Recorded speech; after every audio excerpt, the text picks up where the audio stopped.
Greetings, everyone. Welcome to the inaugural episode of SEAA-Sons.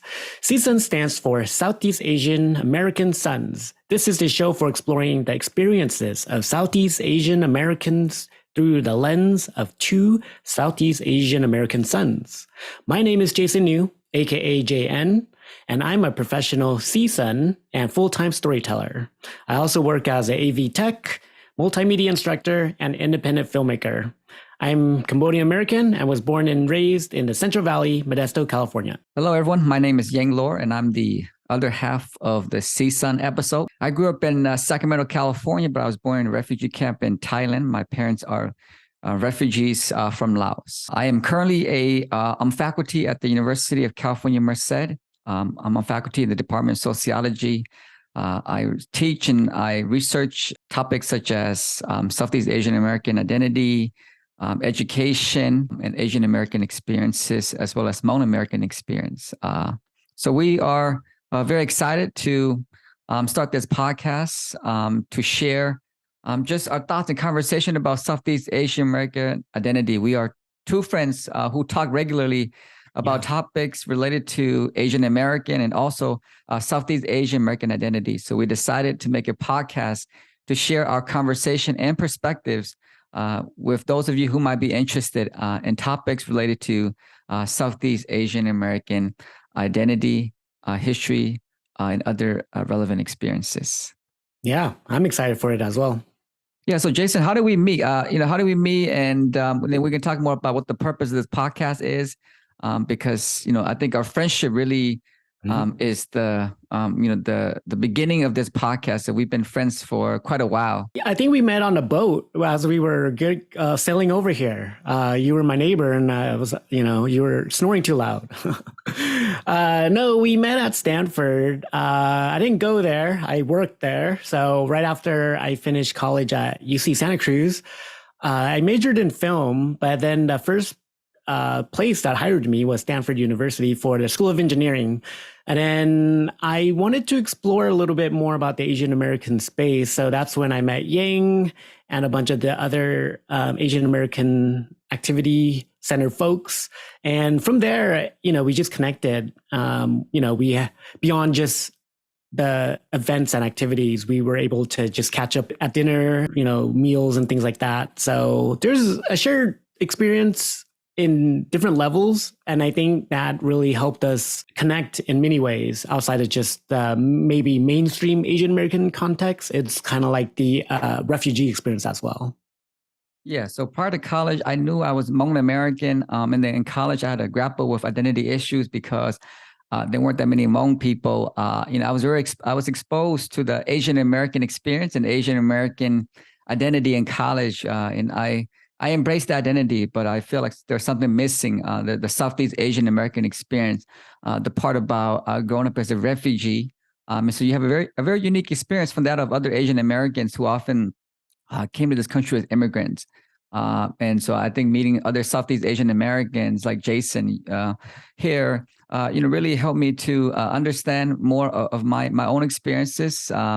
Helped to validate my own experiences as a refugee growing up in working class, low-income neighborhoods. And, we had a lot of things in common. You went to a high school with a lot of other Southeast Asian Americans. The high school I went to had a lot of Hmong Americans, Vietnamese Americans, as well as Laotian American as well.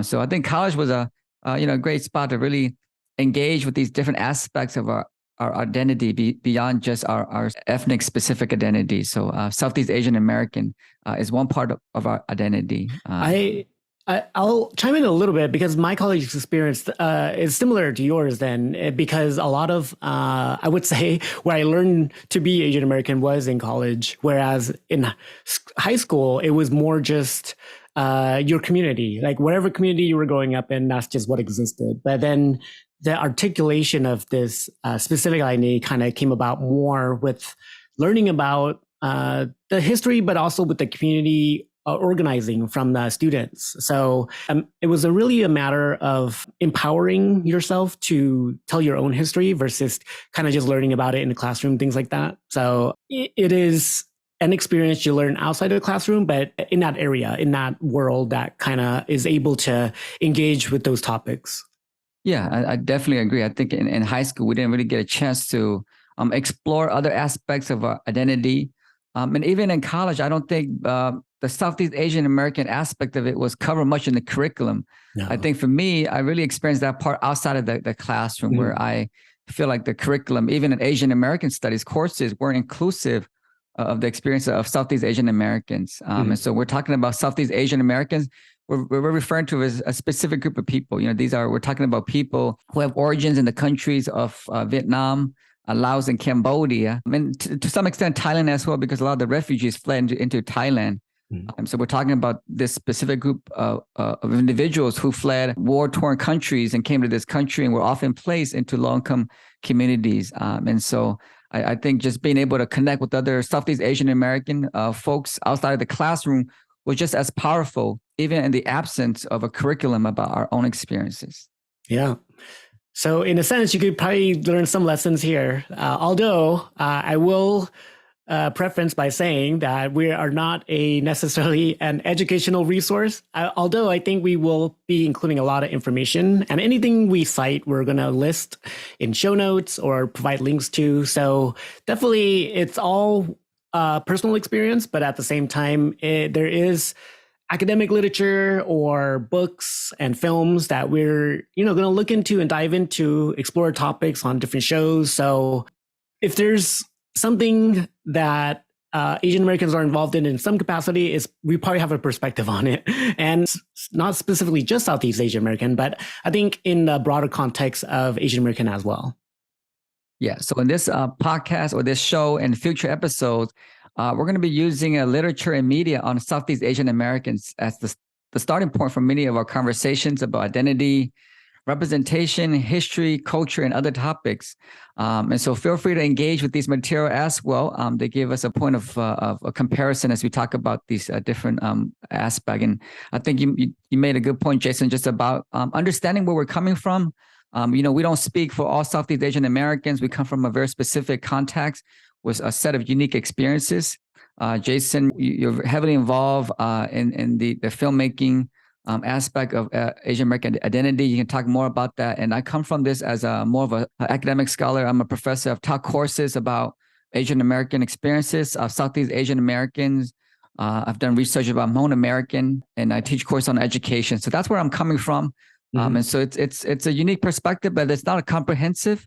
It's not it doesn't represent the views of everyone. We're both sons, and so of course the things we find interesting might not be relevant to other groups of people who occupy different positions within our community. But the whole point is for us to diversify the voices on Southeast Asian American, and so you get a taste of what Southeast Asian American sons think about these topics from our episode, and we hope that you can also get a different perspectives from other hosts in regards to the Southeast Asian American experience. A taste and a flavor from the seasoning. Yeah, a little bit more about my background. I am involved in the Asian American film scene. I would say it's just the film scene in general, but it is kind of niche in that way, which is okay. I mean, it kind of highlights it to a degree. I also volunteer with CAM, the Center for Asian American Media, based in San Francisco. So I've been with them for a long time and in different capacities. So as a filmmaker, as a volunteer, as a screening committee member, I get to see a lot of films every year. And it's always exciting seeing what stories are out there. A lot of international films too. So my unique, or not unique, but a specific viewpoint that I have is just bridging the American or Asian American or Southeast Asian American experience along with the international Asian diasporic experience as well. Because there's so much to explore there outside of just the local context, I would say. But with filmmaking, I think there's a lot of different media forms as well, though. So you see a lot of social media, film or content creators, along with short form content creators and features. So I'm, more than happy to keep the conversation going around that area as well. I also, I guess, a prolific reader. I tend to read a lot just because I'm very curious about experience as far as when it kind of got started and kind of where it's going. So a lot of books might be books you haven't heard of. And I'm, really going to be glad to be able to present those to you And I guess kind of like the last note about me in this area is I have an Asian American action figure collection. You can find it with the hashtag or handle molded minority. And that's about 400 figures now. And I really just started it off as finding a way to represent Asian American representation in a different form. But I could talk more about that later. But yeah, that's a little more about the kind of background as far as how and why I'm interested. Great, great. So that's who we are as your hosts for this show, this new show on SEAA-Son, the Southeast Asian American Son experience. And so definitely subscribe, keep up with us. We have new episodes, hopefully coming out once each month. Our next two episodes, we have an episode on Hmong Americans, and we're going to be using the book, the memoir, The Late Homecomer by Galia Yang.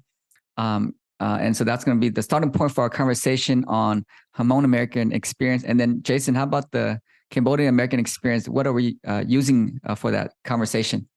Before vlogging was a thing, there was AKA Don Bonus. So that's a documentary based on a Cambodian refugee in San Francisco, Tenderloin, and he recorded his own life and made a documentary out of it, and it got big recognition. So it's one of the first Asian Cambodian American films out there. All right, so that's our upcoming next two episodes. So be on the lookout for those new episodes once they are completed. All right, I just want to end on my part by saying SEAA-Sons Greetings.